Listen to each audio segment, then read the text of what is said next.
3,378명. 무슨 숫자일까요? 지난해 혼자 살다가 쓸쓸히 세상을 떠난 고독사 숫자입니다. 특히 5, 60대가 사망자의 60%, 삶의 무게를 이기지 못하고 고독사로 사망한 사례였죠. 오늘 추워도 너무 추웠죠. 서울 아침 최저기온이 영하 11도까지 떨어지고 전국 곳곳에 눈이 많이 내리는 등 전국 대부분 지역이 올겨울 최저기온을 기록했는데 이렇게 어려운 분들, 외로운 분들 하루하루가 걱정입니다. 먼저 날씨 소식으로 뉴스의 문을 열겠습니다. 최돈희 기자입니다. 매서운 한파가 닥친 출근길. 칼바람의 기세가 맹렬합니다. 두꺼운 패딩에 모자, 귀마개까지. 온몸을 꽁꽁 싸맸지만 냉기를 막아내기엔 역부족입니다. 옷을 한 3-4겹 껴 입어도 좀 살을 에이듯이 추운 것 같고요. 아무래도 겨울이다 보니까 많이 추운 것 같아요. 높이 20m가 넘는 도심공원 폭포도 동장군의 기세를 이기지 못하고 빙벽으로 변했습니다. 유유히 흐르던 하천은 곳곳이 얼어붙었습니다. 영하권 강추위에 하천변은 하얀 얼음으로 뒤덮였고 보시는 것처럼 물레방아엔 길게 고드름까지 맺혔습니다. 아침 서울 기온이 영하 11도까지 떨어지고 한낮에도 체감온도가 영하 10도에 머무는 등 전국 대부분 지역에서 이번 겨울 최저 기온을 기록했습니다.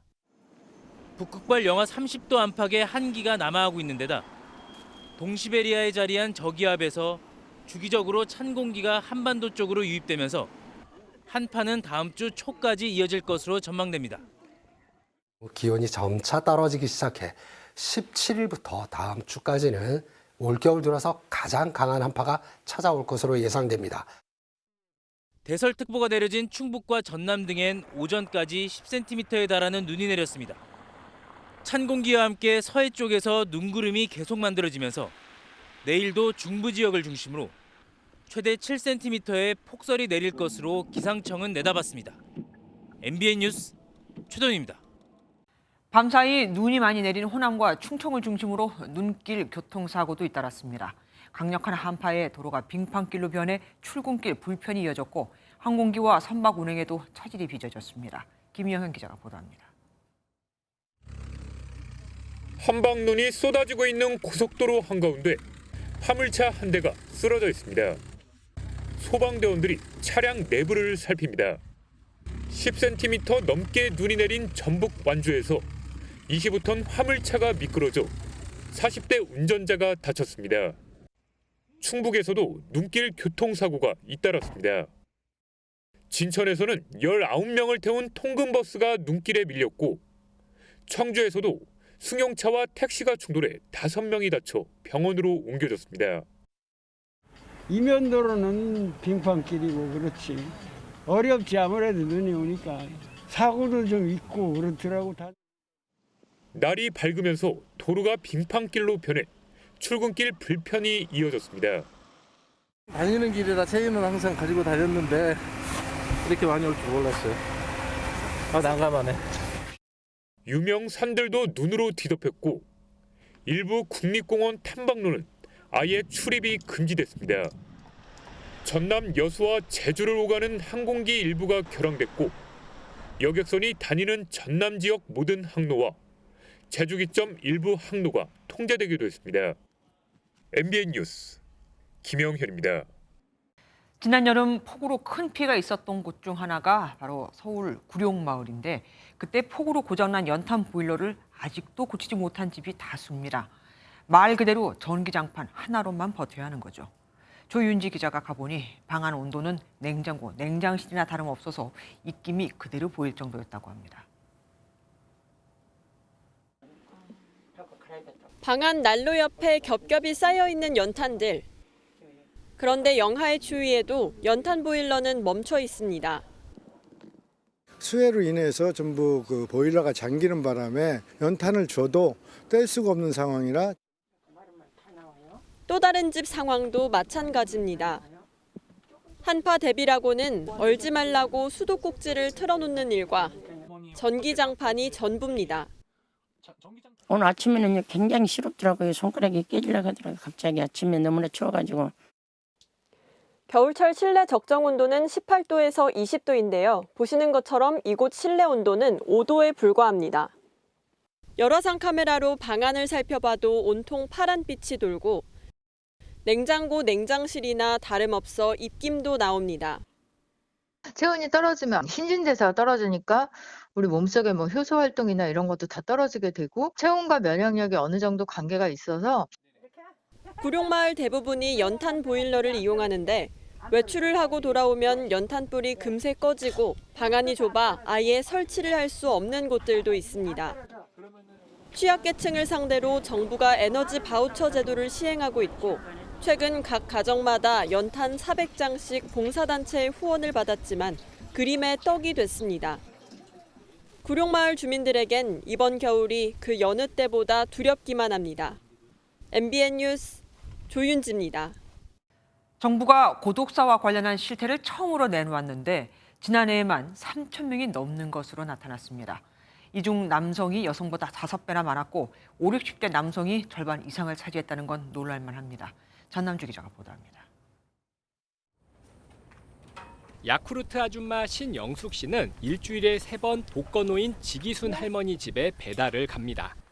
20여 년째 혼자 사는 할머니에게 연락이 뜸한 자식들 대신 기댈 수 있는 거의 유일한 존재입니다. 한 달에 한 번 오고 우리 막내는 한 몇 개월 되나 봐요. 친구가 있나 돈이 있나 뭐 어디 갈 때도. 지 할머니처럼 가족이나 이웃 주민과 단절된 사람들은 고독사 위험군으로 속하는데 지난해에만 무려 3,378명이 쓸쓸한 죽음을 맞이한 것으로 나타났습니다. 특히 지난해 남성 사망자는 여성 사망자보다 5.3배 이상 많았는데 5, 60대 중장년 남성이 절반 이상을 차지했습니다. 실제로 50대, 60대가 가장 많았고 남성이 많았는데 그들의 사인 중에는 이제 암하고 그다음에 알코올 중독, 간경변 이런 것들이 남성에서 특히 많이 나타납니다. 최근 5년 동안 연평균 8.8%씩 증가할 정도로 고독사는 심각한 사회적 문제입니다. 특히 고독사 중 극단적 선택으로 인한 건 16.9%로 20대는 절반이 넘었습니다. 전문가들은 고독사를 예방하려면 사회와 단절된 채 홀로 살아가는 사람들을 위험도별로 유형화해서 대응 체계를 갖춰야 한다고 조언했습니다. MBN 뉴스 전남주입니다.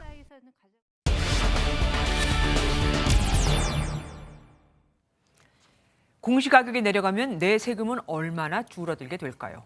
또 내년 아파트 공시가격은 얼마나 내리게 될까요? 경제부 장미영 기자와 더 자세히 알아보겠습니다. 어서 오십시오. 네.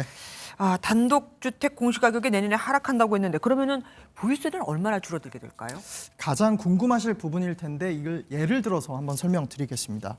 서울 송파동의 전용 199제곱미터의 한 다가구 주택을 한 채만 가지고 있는 경우를 가정하면요.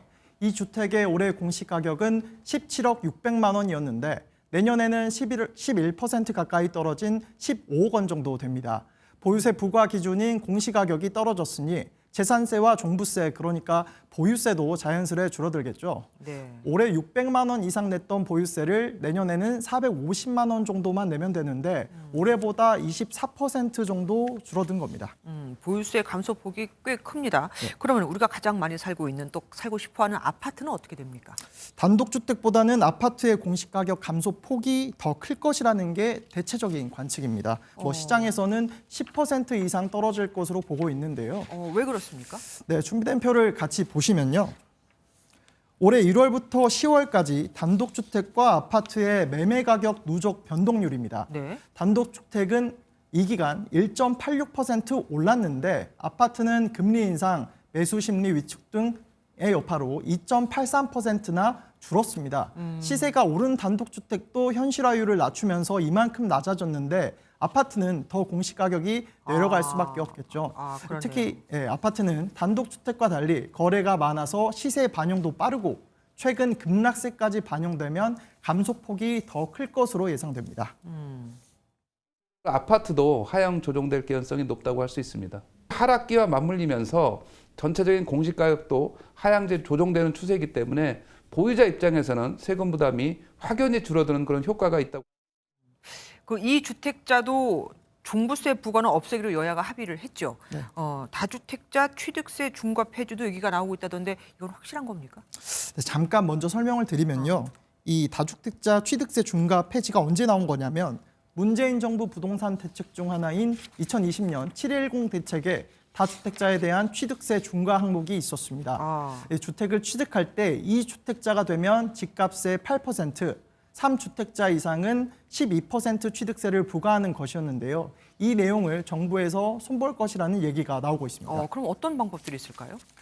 네, 710 대책 직전으로 돌리는 방안이 일단 유력합니다. 이렇게 되면 조정 대상 지역에서 10억 원대 주택을 사서 3주택 이상이 되는 사람은 취득세가 1억 2천여만 원에서 3천여만 원으로 줄어들게 됩니다. 네, 다만 주무부처인 기획재정부와 행정안전부는 아직 논의된 바 없다고 선을 긋고 있습니다. 어쨌든 이렇게 정부가 다주택자 중과 세제를 고치는 건 그만큼 부동산 시장이 안 좋다는 거 아니겠습니까? 네. 그러면은 2030들의 주택 매매는 어떨까요? 네, 이른바 영끌 매수, 패닉 바잉이란 신조어가 나올 정도로 최근 몇 년간 2030 세대들의 주택 매수가 엄청 났는데요. 네. 대출금리 인상, 집값 하락 우려 등으로 2030 세대의 매수세도 꽁꽁 얼어붙었습니다. 올해 2030 세대 주택 매입 비중이 전체 거래 중 24.1%로 역대 최저치를 기록했고요. 거래 건수로 봐도 이른바 영끌 열풍이 불었던 20년 25만 건이 넘은 것에 비해 지금은 10만 건으로 반토막이 됐습니다. 다 반토막 그 이상이네요. 네. 지금까지 장명훈 기자와 함께했습니다. 고맙습니다. 첫 국산화에 성공한 신한울 1호기가 착공 12년 만에 상업 가동에 들어가며 경북 지역 전력 소비량의 4분의 1을 생산하게 됐습니다. 국내 27번째 원전이죠. 정부 계획대로 신한울 3, 4호기까지 모두 다 발전을 하게 되면 전국 전력 수급에서 원전이 30%를 차지하게 됩니다. 이교욱 기자가 보도합니다. 거대한 콘크리트 돔 2개가 웅장한 모습을 드러냅니다. 아파트 24층 높이로 외벽 두께만 122cm에 달합니다. 왼쪽이 신한울 1호기로 지난 2010년 첫 습을 뜬 지 12년 만에 준공식을 갖고 상업운전에 들어갔습니다. 대한민국 27번째 원전으로 특히 핵심 부품인 냉각 재펌프를 국산화해 원전 수출에 발판을 놓았다는 평가를 받습니다. 우리가 해외 수출에 주력하고 있는 노형입니다. 그렇기 때문에 신한울 1호기 상업운전에 전 세계의 이목이 집중되고 있다고 해요. 신한울 1호기가 연간 생산하는 발전량은 1,424기가와트시로 지난해 경북 지역 전력 소비량의 4분의 1에 해당합니다. 겨울철 전력 예비율을 1.6%포인트 올릴 수 있고 무엇보다 화력 발전에 들어가는 액화 천연가스 140만 톤, 금액으로는 25억 5천만 달러 규모의 수입을 대체하는 효과가 있습니다. 일각에서 제기하는 안전성 문제도 보완했습니다. 그 원자로 건물 내부로 이제 비상 냉각수를 공급할 필요성이 제기가 됐고 그 필요에 따라서 저희들이 5개소의 이제 비상 냉각수 주입률을 정부는 신한울 1호기를 시작으로 문재인 정부의 탈원전 정책으로 미뤄진 신한울 3, 4호기 건설도 서둘러 2024년 착공에 들어갈 예정입니다.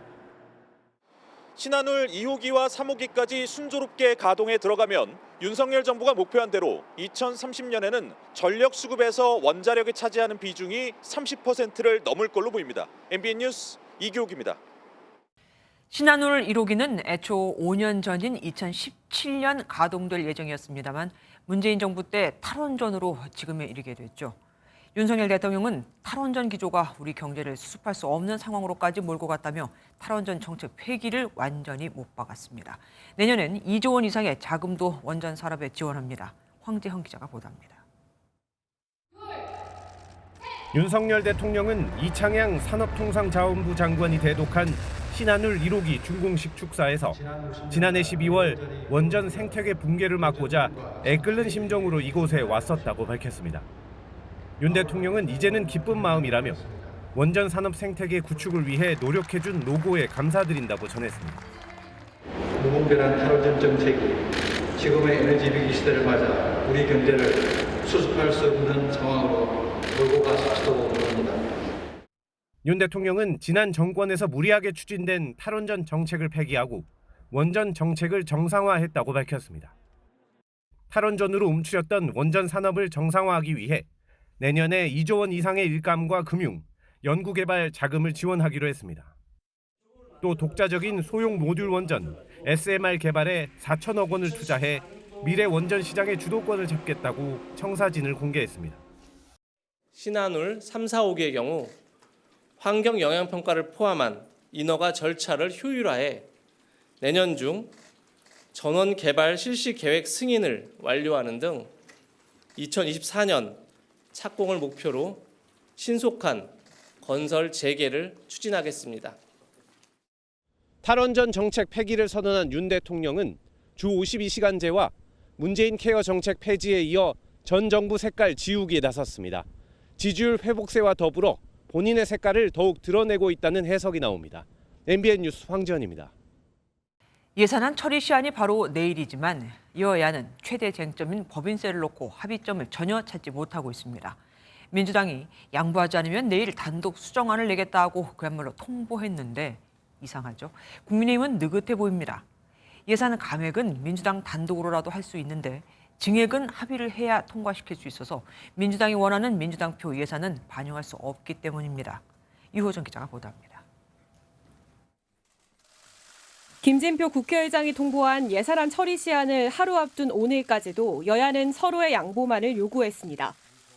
더불어민주당은 정부와 여당이 최종 협상안을 가져오지 않으면 내일 단독 수정안을 내겠다며 최후 통첩을 날렸습니다.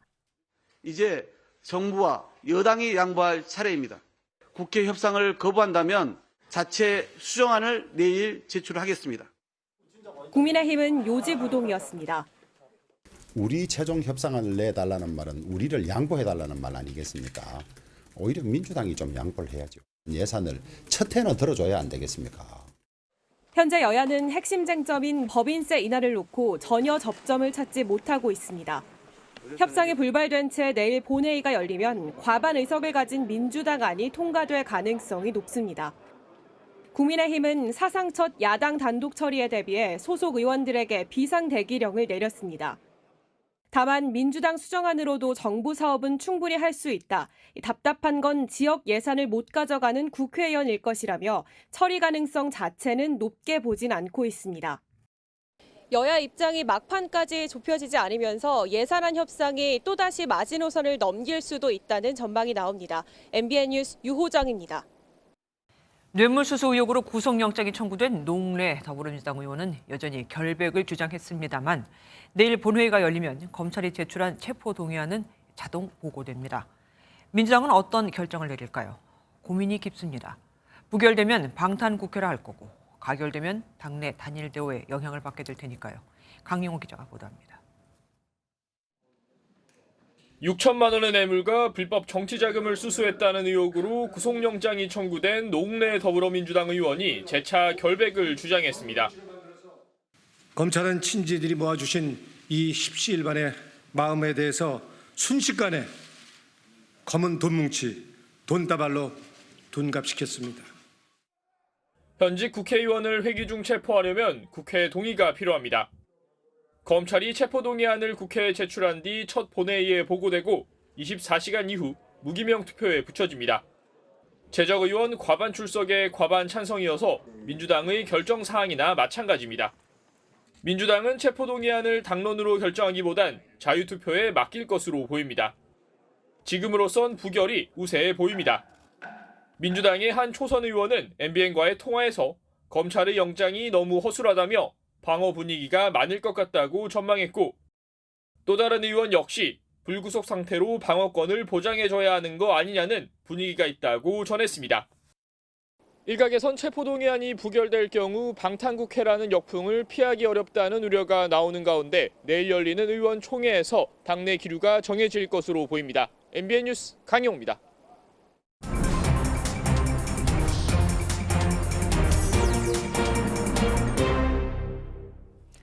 정치톡톡 오늘은 정태진 기자와 함께합니다. 어서 오십시오. 드루킹 댓글 조작 사건으로 수감 중인 김경수 전 경남지사가 가석방 불원서를 썼다고 하던데 이게 공개됐더라고요. 어젯밤 늦게 공개된 글 우선 보시겠습니다. 나는 가석방을 원하지 않습니다. 처음부터 줄곧 무죄를 주장해온 나로서는 받아들일 수 없는 요건. 이렇게 가석방 불원서를 직접 써 교도소에 제출했습니다. 이게 공식적으로 효력이 있는 겁니까? 법무부에 문의를 해봤는데 공식 양식이 있는 건 아닙니다. 그러면서 김 전 지사가 가석방 대상자에 올라가 있는지는 확인해 줄 수 없지만 대상자라 하더라도 본인이 원치 않으면 그 의사가 충분히 고려된다는 입장입니다.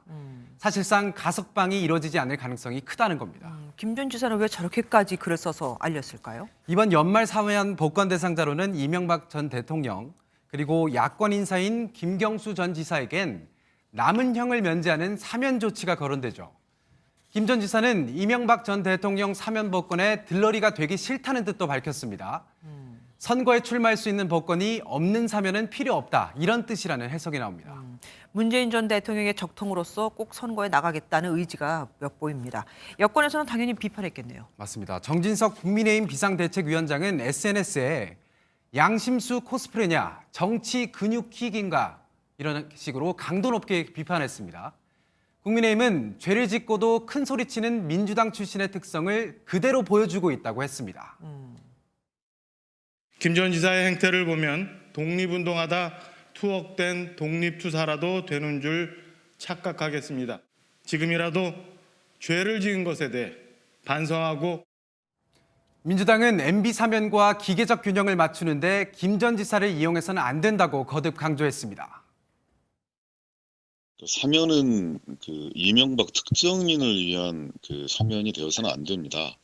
국민 통합을 위해서 여야 정치인 모두에게 형평성 있게 접근되어야 된다.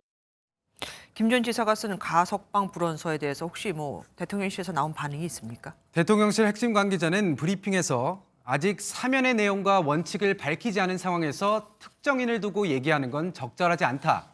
원칙론을 밝혔습니다. 김 전 지사의 행동에 대해서는 불쾌감을 드러내기도 했습니다. 대통령실 고위 관계자는 MBN과의 통화에서 사면 결정에 김 전 지사의 행동은 전혀 영향을 주지 않는다고 선을 그었습니다. 또 다른 고위 관계자도 본인이 양심 순진하냐 검토 중인 사안에 먼저 북치고 장구치고 있다고 했습니다. 또 김 전 지사의 사면 복권까지는 사실상 어렵다는 내부 기류를 전해왔습니다. 지금 가석방 얘기를 하다가 대통령실 얘기로 가면서 사면으로 얘기가 넘어갔습니다. 그럼 만약에 대통령이 복권 없는 사면을 하면 그럼 김 전 지사는 따라야 하는 겁니까? 거부할 수 있는 겁니까? 아닙니다. 정부의 결정이기 때문에 거부할 수 없고요. 나와야만 합니다.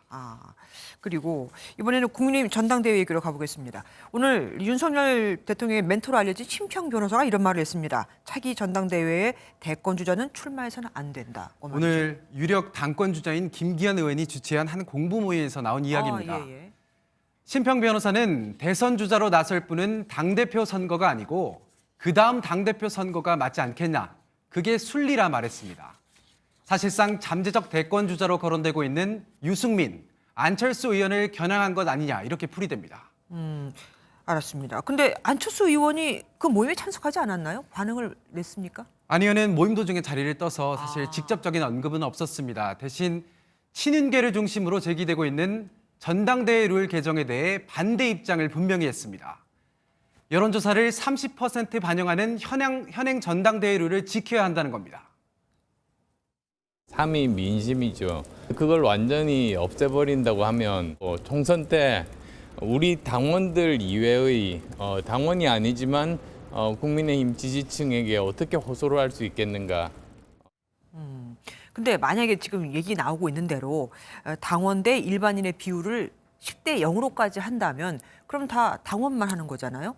그러면 원내대표 뽑는 거고 어떻게 다른 거죠? 원내대표는 말 그대로 당 소속 의원들만 투표권을 갖습니다. 그런데 당대표는 지난 2004년에 외연 확장을 위해서 일반 국민 여론조사를 도입한 바 있습니다. 그게 달라지는 거군요. 이번엔 민주당으로 가보겠습니다. 이재명 대표가 요즘에 연일 민생 행보를 하고 있는데 이걸 두고도 또 말이 많아요. 이재명 대표의 충청권 국민 속으로 경청 투어가 이틀째입니다. 이 대표는 현장 최고위원회의에서 윤석열 정부의 노동정책, 문재인 케어 폐지 공식화 등을 거세게 비판했습니다. 주 52시간 노동제 문재인 케어를 폐지하겠다고 합니다. 핵심 민생 정책을 뒤로 되돌리겠다는 것입니다. 영원한 것 같아도 결국 국민이 맡긴 권력은 잠시에 불과하다는 사실을. 국민의힘 가만히 있지 않았겠죠. 경청과 민생은 온데간데 없다고 비판했습니다. 칭찬하는 것도 들은 바가 없다고 얘기를 해야겠네요. 지금까지 정치톡톡 정태진 기자와 함께했습니다. 일제 강제동원 피해자 양금덕 할머니의 서훈 수여가 외교부의 제동으로 보류된 뒤 그 여진이 계속해서 이어지고 있습니다. 그런데 인권위가 서훈 수여식 전에 외교부에 협의를 요청했던 것으로 드러났습니다. 외교부가 이를 묵살했던 거죠. 민주당은 양금덕 할머니에 대한 서훈 수여를 촉구하는 결의안을 발의했습니다. 안병수 기자가 단독 보도합니다. 올해 세계인권선언의 날 기념식을 앞둔 지난 5일 국가인권위원회가 외교부에 다급히 보낸 공문을 MBN이 입수했습니다. 외교부는 지난 1일 차관회의에서 부처 간 사전 협의가 필요하다며 양금덕 할머니의 서훈 수여에 제동을 걸었는데 서훈 추천 기관인 인권위가 협의를 요청하는 내용입니다. 공문 말미에는 조속한 회신을 바란다고 돼 있습니다. 외교부는 응답하지 않았습니다. 이후 한 차례 통화에서도 인권위는 외교부로부터 구체적인 답변을 듣지 못했다고 밝혔습니다. 결국 지난 9일 열린 기념식에선 양금덕 할머니의 서훈 수여 장면을 볼 수 없었습니다. 그러니까 일본의 눈치를 보느라 자국민의 아픔을 어루만지지 못하는 외교부가 도대체 어느 나라 외교부인지 묻지 않을 수가 없습니다. 인권위가 추천한 서훈 대상자를 외교부가 패싱한 것은 명백한 독립성 침해로 볼 수도 있습니다. 외교부 당국자는 MBN과의 통화에서 요관부서에서 인권위와 소통한 적이 있다면서도 구체적인 내용은 언급하지 않았습니다. 정치권에선 서훈 보류 사태와 관련해 정부의 태도 변화를 촉구하는 결의안이 처음으로 발의됐습니다. 더불어민주당은 결의안에서 양금덕 할머니의 서훈 수여를 촉구하고 정부가 앞으로 외교적인 고려를 하지 않고 서훈을 수여해야 한다고 주장했습니다. MBN 뉴스 안병수입니다. 서해 공무원 피격 사건을 조사한 감사원에 따르면 공무원이 피살된 다음 날 새벽 1시에 관계 장관 회의가 열렸고 그 이후 국정원에서 46건의 자료가 무단 삭제됐다고 하죠. 박지원 전 국정원장이 당시 문재인 대통령과 서훈 실장으로부터 그 어떤 삭제 지시도 없었다며 혐의를 부인했습니다. 고 이대준 씨 유족은 문 전 대통령을 검찰에 고소했습니다. 이상혁 기자가 보도합니다. 박지원 전 국정원장이 서울중앙지검에 피고발인 신분으로 출석했습니다. 박 전 원장은 해양수산부 소속 고 이대준 씨가 북한군에 피살된 다음 날인 지난 2020년 9월 23일에 열린 안보장관 회의에 참석했습니다. 검찰은 이 회의에서 박 전 원장이 서훈 전 국가안보실장으로부터 이 씨의 피격 소각 사실을 은폐하라고 지시받고 관계부처에 지시를 내린 것으로 보고 있습니다. 박 전 원장은 혐의를 강하게 부인했습니다.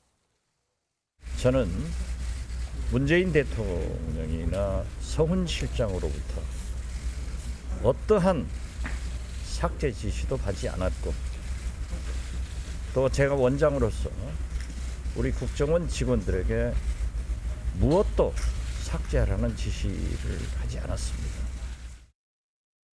박 전 원장은 피격 사실을 공개했을 때의 파장을 분석한 국정원 보고서가 있었느냐는 물음에 국정원법 위반이라며 답하지 않았습니다. 검찰은 이 씨의 피살 사실이 외부에 알려졌을 때의 파장을 분석한 국정원 문서를 확보하고 문서가 작성된 경위도 조사할 예정입니다. 유족 측은 문 전 대통령에 대한 고소장을 제출했습니다. 대한민국 국민이 북한에서 생존할 당시 즉시 구조 조치를 했어야 함에도 불구하고 아무런 조치나 지시를 하지 않은 점을 이유로 문 전 대통령을 직무유기 혐의로 고소합니다. 검찰은 첩보 삭제 혐의와 관련해 박 전 원장에 대한 소환 조사를 마지막으로 관계자들을 재판에 넘길 방침입니다. MBN 뉴스 이상엽입니다. 반복되는 지하철 출근길 시위로 고민하던 서울시가 또 이런 일이 발생하면 지하철역을 무정차 통과시키겠다고 했었는데 실제로 오늘 그랬습니다.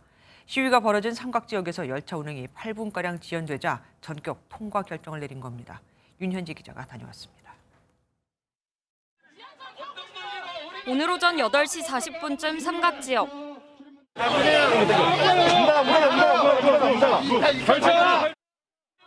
휠체어를 탄 시위 참가자가 지하철을 타려 하자 실랑이가 벌어집니다. 사다리를 저 공사에서 지하철 저 열차 안으로 반입을 못하게 하는 실랑이 도중에 저희가 사다리를 내려놨고 결국 서울교통공사는 신용산역에서 삼각지역을 향하던 다음 열차를 그대로 보냈습니다. 서울시의 무정차 통과 지침 발표 이틀 만입니다. 무정차 하기 전에 7분 한 30초 정도 지연이 됐어요. 다음 열차도 지연이 또 계속 지속적으로 될 것 같은 그런 상황이어가지고. 무정차 운행은 전동차 안과 승강장 안내 방송, 교통공사 앱을 통해 안내됐습니다. 삼각지역을 정차하지 않고 통과하여 석대 입구에서 발차되게 할 예정입니다. 열정에 참고하시기 바랍니다. 시민들은 너무나도 불편한 많이 많죠. 뭐 오늘 또 일단 버스 타고 지금 지하철 타고 주무가라고 온 거예요. 역사에서 이제 사람이 많거나 하면은 무정차 하고 가는 거는 어쩔 수 없다고 조금 이제 안전하게 경찰들이 조금 도와주면서. 전장현 측은 내일 국회에서 장애인 이동권을 주장하며 관련 예산이 확보되지 않으면 출근길 선전전 시위 강도를 다음 달 2일부터 높일 것이라고 예고했습니다. MBN 뉴스 윤현지입니다. 이태원 참사 현장에서 생존한 10대 학생이 심리치료까지 받고 있었지만 끝내 트라우마를 극복하지 못하고 세상을 떠났습니다. 정부와 지자체는 생존자와 유가족 등을 위해서 참사 바로 그 다음 날부터 트라우마 치료를 하고 있다고 했는데 왜 이런 일이 벌어진 걸까요?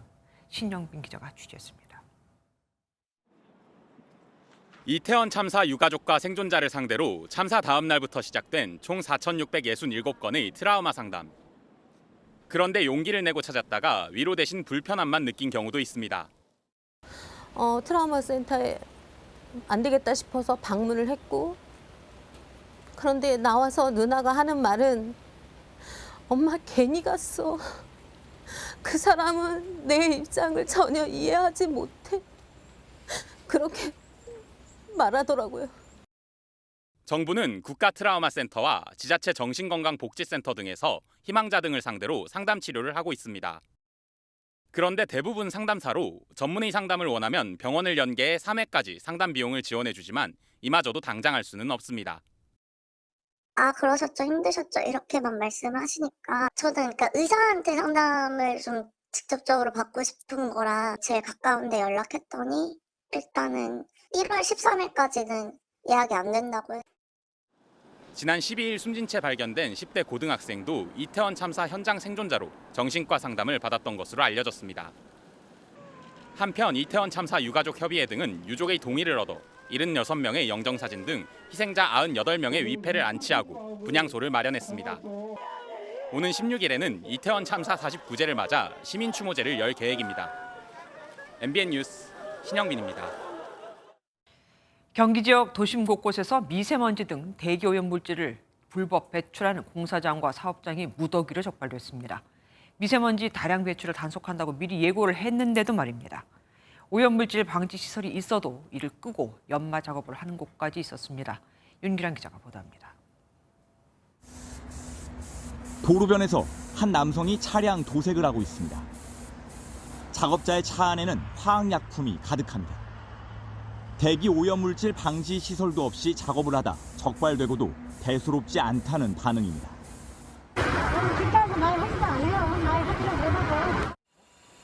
경기도 안양의 한 금속 제품 제조업체에서는 오염물질 방지 시설이 있는데도 이를 끄고 쇳가루를 날리며 연마 작업을 하다 단속에 걸렸습니다. 이게 절사구가 없으니까 이게 지금 이런 먼지들이 다 날아가요. 안성과 부천, 과천의 공사장 곳곳에서도 방진망을 설치하지 않고 일을 하며 비산먼지를 발생시켰습니다. 절단할 때 먼지가 많이 날리잖아요. 그러니까 삼면이 둘러쳐져 있는 방진망에서 작업을 하셔야 돼요. 경기도가 미세먼지 등 대기오염 물질을 별다른 조치 없이 그대로 배출한 공사장과 사업장 66곳을 무더기로 적발하고 형사 입건하기로 했습니다. 세륜이나 측면 살수를 해야 함에도 불구하고 그걸 하지 아니하여서 도로로 토사를 유출하면서 결국적으로 난리먼지를 다량으로 발생하는 경우도. 경기도는 미세먼지 다량 배출 행위에 대한 단속을 사전에 예고했는데도 위반 업소가 많이 나오자 감시를 더욱 강화하기로 했습니다. MBN 뉴스 윤기란입니다. 신당역 스토킹 범죄 이후 재발 방지를 위해서 법무부는 가해자에게 위치 추적 전자장치를 부착시키겠다고 입법 예고했었죠. 이 전자장치가 가해자의 손목에 착용하는 전자팔찌가 될 것으로 보입니다. 원래 전자팔찌는 법무부가 관리를 하는데 이건 경찰이 관리 감독을 맡게 될 것이고요. 김태영 기자가 단독 취재했습니다. 스토킹 가해자와 피해자 분리를 위해 경찰이 할 수 있는 잠정 조치는 서면 경고부터 유치장 입감까지 4가지입니다. 이 중 잠정 조치 3호는 피해자에 대한 전기통신을 이용한 접근 금지를 명령하는 조치인데 MBN 취재를 종합하면 경찰은 잠정 조치 3-2호로 가해자에게 위치 추적 전자장치 부착을 준비 중입니다. 형태는 손목에 착용하는 전자 팔찌가 유력합니다. 접근 금지 처분을 내렸어도 실시간으로 가해자 동선 파악이 어렵다는 비판에 마련된 겁니다. 성범죄자가 하는 전자 발찌 등 전자장치 관리 감독 주체는 법무부지만 전자 팔찌 착용자에 대한 모니터링은 경찰이 할 것으로 보입니다. 경찰 관계자는 법무부가 실제로 경찰에게 전자장치 관리 감독을 요구한 건 사실이라고 밝혔습니다. 다만 법무부의 협조가 필수입니다.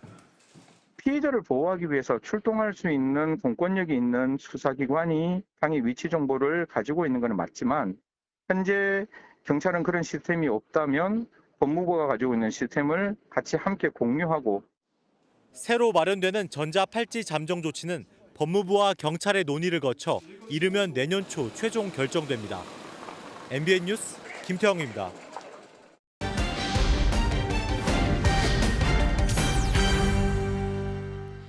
재개발, 재건축이 진행 중인 곳 중에선 개발 예정지는 물론 주변까지 관리가 잘 되지 않아 인근 주민들이 큰 불편을 겪고 안전까지 위협받는 곳들이 꽤 있습니다. 인도를 아예 못 쓸 정도죠. 부동산 경기 침체로 개발 자체가 늦어지는 경우도 적지 않아서 더 문제가 심각합니다. 포커스M 이재호 기자가 취재했습니다. 경기도 수원의 한 재개발 지역입니다. 높게 세워져 있는 펜스 옆 인도를 차들이 불법으로 점령했습니다. 버스 정류장에 내린 시민들은 불법 주차된 차량을 피해 불편한 걸음을 옮깁니다. 그런데 장애물이 이것뿐만이 아닙니다.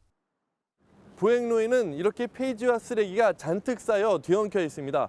또 이쪽을 보시면 캔은 물론 부탄가스까지 아무렇게나 버려져 안전을 위협하고 있습니다. 재개발이 늦어졌잖아요. 그러니까 여기를 점령을 하고 이렇게 맨날 갖다 놔요. 불편하고 지저분하죠. 어떨 때는 꽉 막아 놓기도 하고. 여기가. 철거가 예정된 또 다른 지역도 상황은 비슷합니다. 내리막길에 고인목도 없이 방치된 차량은 보행자에겐 위험천만한 무기가 될 수 있습니다. 출입 금지된 펜스 안쪽에는 사람들이 드나든 흔적도 보입니다. 담당 지자체가 나서서 정리해도 그때뿐. 온갖 잡동사니들이 또다시 거리를 메워가는 경우가 허다합니다. 그러니까 그때뿐이에요. 그러고 고양이들하고 그냥 맨 들깨들 왔다 갔다 하니까 그냥 이게 누구든지 이렇게 하는 그 자체가. 지난 9일에는 재개발 구역에서 불이 나 주택 7채가 타고 인근 주민 2명이 대피하기도 했습니다. 개발 예정지 관리 부실이 안전사고와 인명피해로 이어질 수 있다는 얘기입니다. 결국은 원인자 부담 원칙이잖아요. 그래서 뭐 재개발 조합이라든가 이런 해당 지자체가 안전 요원을 좀 상시 배치하고 사고 날 수 있다라고 생각을 해줘야 되는 거죠. 부동산 경기 침체로 개발 사업이 예정보다 길어지는 경우가 많아지고 있는데 그만큼 주변 주민들의 불편함과 불만도 커질 수밖에 없습니다. 지자체의 더 강력한 단속과 제재가 필요한 이유입니다. 포커스M 이정입니다. 회사 대표나 임원들이 고가의 법인 차량을 마치 개인 소유인 양 타고 다녀도 번호판이 흰색으로 같으니 이걸 구별할 길이 없었죠. 이르면 내년 하반기부터 법인 차량 번호판이 연두색으로 바뀌게 됩니다. 그럼 법인 차량을 사적 용도로 쓰거나 가족들이 쓰게 하는 관행도 사라질까요? 안병호 기자가 단독 취재했습니다. 2년 전 오토바이로 치킨을 배달하던 50대 가장이 만취한 운전자의 차량에 치여 사망한 일명 을왕리 음주운전 사건. 가해 차량은 동승한 탑승자가 다니던 회사 법인 소유의 차량이었습니다. 이렇게 업무용이지만 사실상 개인 용도로 사용되는 법인 차량에 대한 문제가 꾸준히 제기되자 윤석열 대통령은 대선 후보 시절 법인 차량 번호판 색깔을 바꾸겠다고 약속했습니다. MBN 취재 결과 주무부처인 국토교통부는 법인 차량 번호판 색깔 교체와 관련해 지난 4월부터 한국교통안전공단의 자동차안전연구원에 연구 용역을 맡긴 것으로 확인됐습니다. 자동차 안전연구원 관계자는 눈에 띄는 빨간색 계열의 번호판도 검토가 됐지만 색이 금방 빠지는 문제가 발견됐고 나머지 색깔은 이미 사용 중이라고 밝혔습니다. 이에 따라 법인 차량의 새로운 번호판 색깔은 연두색 계열로 방향이 잡힌 것으로 확인됐습니다. 실제 모습은 이와 같을 것으로 예상됩니다. 자동차 안전연구원은 현재 연두색 계열 번호판에 대한 내구성 검사와 도로 CCTV 인식 문제 등을 실험하고 있습니다. 다음 주에는 외제 차량 제작사, 차량 렌트 업계를 대상으로 공청회도 진행해 의견 수렴을 합니다. 법인 차량 번호판 색깔 교체는 국토부의 고시만 바꾸면 되기 때문에 내년 상반기 연구 용역이 끝나면 내년 하반기에는 연두색 번호판 법인 차량을 볼 수 있을 것으로 전망됩니다. MBN 뉴스 안병입니다.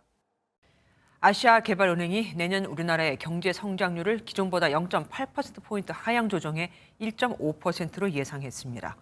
이 예상이 틀리면 좋겠는데 실제로 지난달 청년 취업자는 21개월 만에 감소했고 고령자 중심으로 취업자가 늘고 있는 것으로 나타나 성장 동력이 악화될 수 있다는 우려가 나오고 있습니다. 박규원 기자가 보도합니다.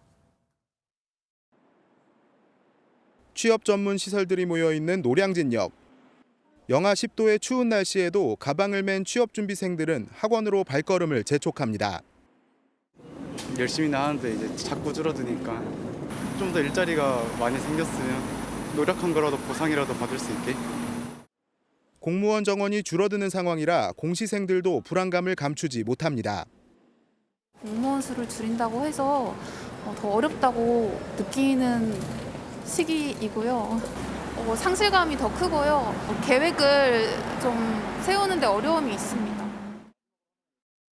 실제로 취업의 최전선에 있는 청년층의 경우 지난달 취업자 수가 1년 새 5천 명 줄어들면서 21개월 만에 감소세로 돌아섰습니다.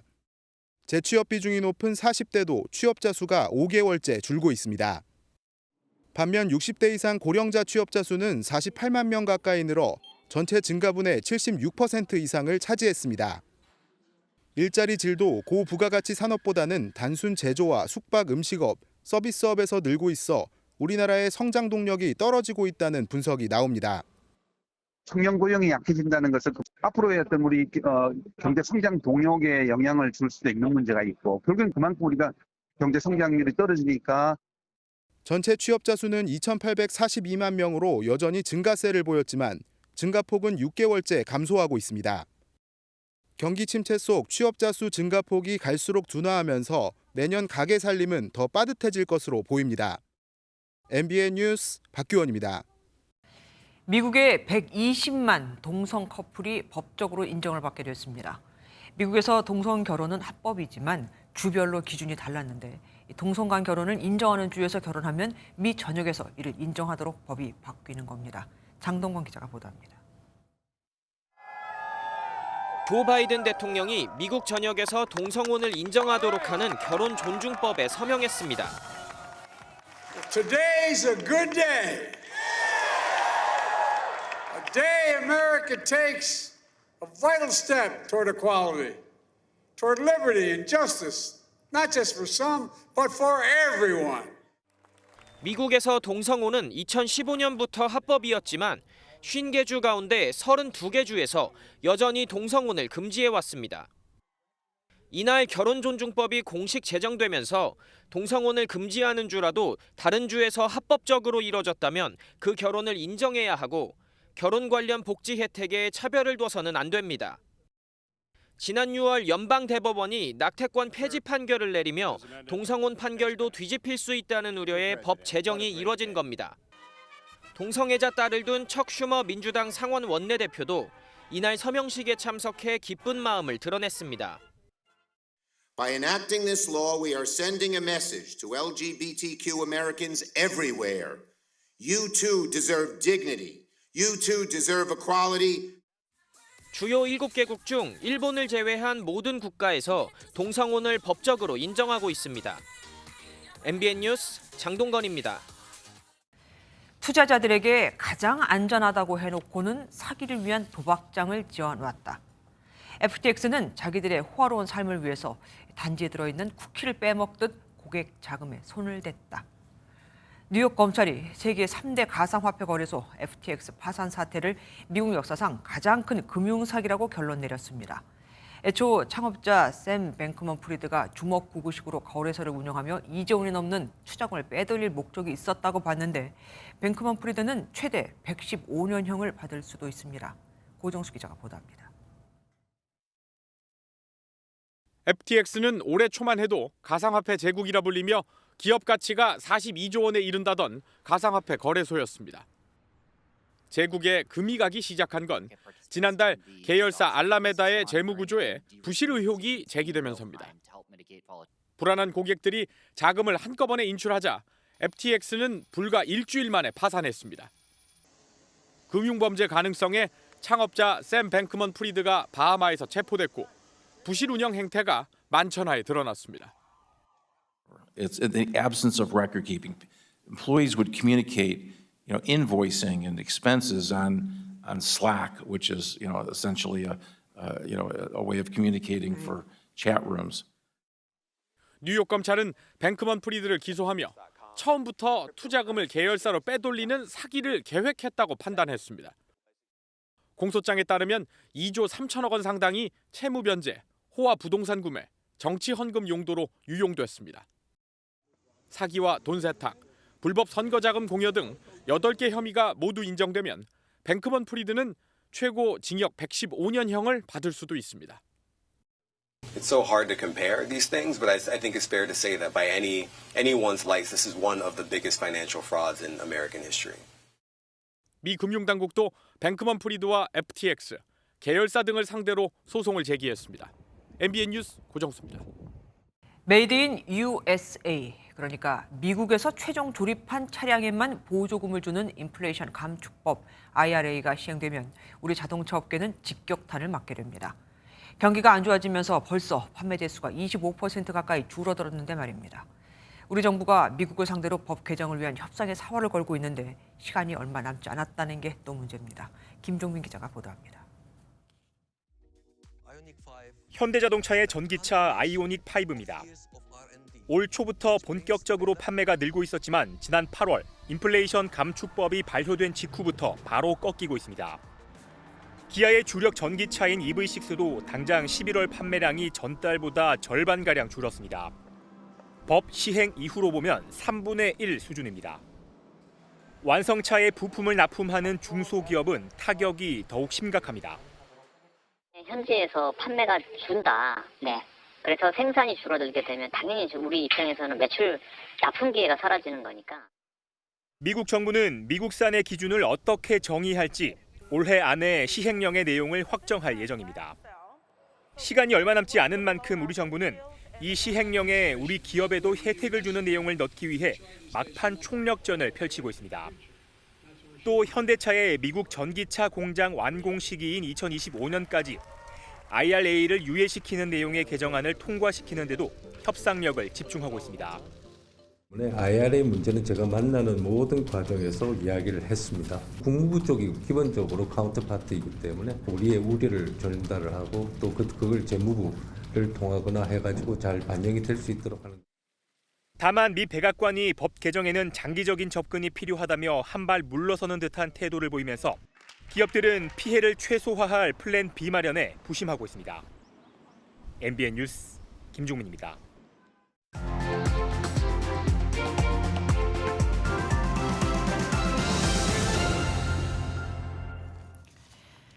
약 2000년 전 고대 로마 시대 폼페이는 귀족들의 휴양지로 번성했던 곳이지만 화산 폭발로 단 18시간 만에 완전히 잿더미가 돼 역사에서 사라졌습니다. 훗날 고고학자들은 여기서 고통에 몸부림치는 엄마와 아기, 서로를 끌어안는 연인까지 마지막 모습을 고스란히 간직한 인간 화석을 복원해내는데 이 중엔 수술용 도구를 챙기려던 의사도 있었다죠. 불덩이가 쏟아지는데도 사람을 구하기 위해 의사의 본분을 잊지 않았던 겁니다. 이 환자에게 닭 2마리 값을 내주시오. 바보 의사라 불리는 장기려 박사가 영양실조 환자에게 내린 처방입니다. 그는 헐벗은 환자에게는 내복을 사주고 치료비가 없는 딱한 환자는 병원에서 도망치게 도와주며 마지막 순간까지 인술과 봉사, 무소유를 실천했습니다. 전국 67곳 병원에서 2023년 전기 레지던트를 모집한 결과 산부인과, 외과 같은 필수 의료과에서 미달이 속출했습니다. 특히 소아청소년과는 가장 저조했죠. 급기야 그제 인천 상급 종합병원인 가천대 길병원 소아청소년과는 의료진 부족으로 이번 진료를 잠정 중단해야 했습니다. 사고 위험이 크거나 업무 강도가 높은 전공은 피하고 수입이 좋고 위험 부담이 덜한 안과나 성형외과 같은 전공으로 의사들이 몰린 탓입니다. 물과 다이아몬드, 둘 중 생명에 반드시 필요한 건 물이지만 다이아몬드가 훨씬 비싼 이유를 경제학에서는 희소성 때문이라고 하는데 의료계에서만큼은 이가 반대인 거죠. 자본주의 시대, 또 조금이라도 편한 일을 하려는 요즘 의사들까지 이러니 섭섭한 마음이 없는 바는 아니지만 의술은 인술이다 하는 말을 좀처럼 듣기 힘든 요즘 의사들에게만 인술을 실천하라고 할 게 아니라 더 힘든 일에 더 많은 보상을 주는 쪽으로 의료 수가 개선 등 체계를 바꿔보는 건 어떨까요? 필수 의료의 붕괴는 바로 우리의 생명과 직결되는 문제입니다. 그리고 이런 일을 해결하는 게 또 정부의 역할 아니겠습니까? 김주아의 그런데 오늘은 의사 없어 필수 의료 붕괴였습니다. 본격적인 겨울 한파가 찾아왔습니다. 오늘 올겨울 들어 가장 추웠는데요. 강원 설악산은 영하 24.9도, 서울도 영하 11도 선까지 뚝 떨어졌습니다. 당분간 계속해서 춥겠습니다. 우선 내일은 영하 6도로 오늘보다는 상황이 나아지겠지만 모레인 금요일 또다시 영하 10도 안팎까지 떨어지겠습니다. 현재 대설특보는 대부분 해제됐습니다. 서쪽을 중심으로만 눈구름이 지나고 있는데요. 대부분 오늘 밤이면 그치겠습니다. 이 눈은 서해안 지역만 내일 오전까지 이어지겠고요. 그 사이 1에서 많게는 5cm가 더 내리겠습니다. 다만 중부를 중심으로는 내일 또다시 폭설이 예상되면서 대설 예비특보가 내려져 있습니다. 경기 동부와 강원 내륙, 충북 북부를 중심으로 10cm 이상의 대설이 내리겠고요. 서울을 포함한 수도권과 충청 내륙에도 3에서 8cm가 더 내려 쌓이겠습니다. 추위 속에 내린 눈이 얼어서 도로가 많이 미끄러울 수 있겠습니다. 교통안전에 유의하시기 바랍니다. 내일 전국이 흐리겠습니다. 아침과 낮 기온 모두 오늘보다는 높겠지만 그래도 여전히 춥겠는데요. 서울이 영하 6도, 춘천 영하 12도까지 떨어지겠고요. 낮 기온은 대체로 영상권으로 올라서겠습니다. 남부지방도 광주가 아침에 영하 3도, 창원도 영하 4도로 출발하겠고요. 낮 기온은 부산이 8도까지 오르면서 오늘보다 7도가량 높겠습니다. 주말에는 찬바람이 더 강해지겠고요. 충청과 호남을 중심으로는 눈 소식이 잦겠습니다. 날씨였습니다.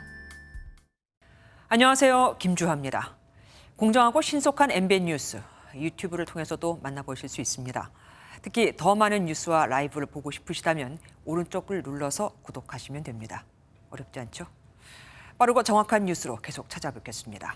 MBN 뉴스를 시청해 주신 여러분 고맙습니다.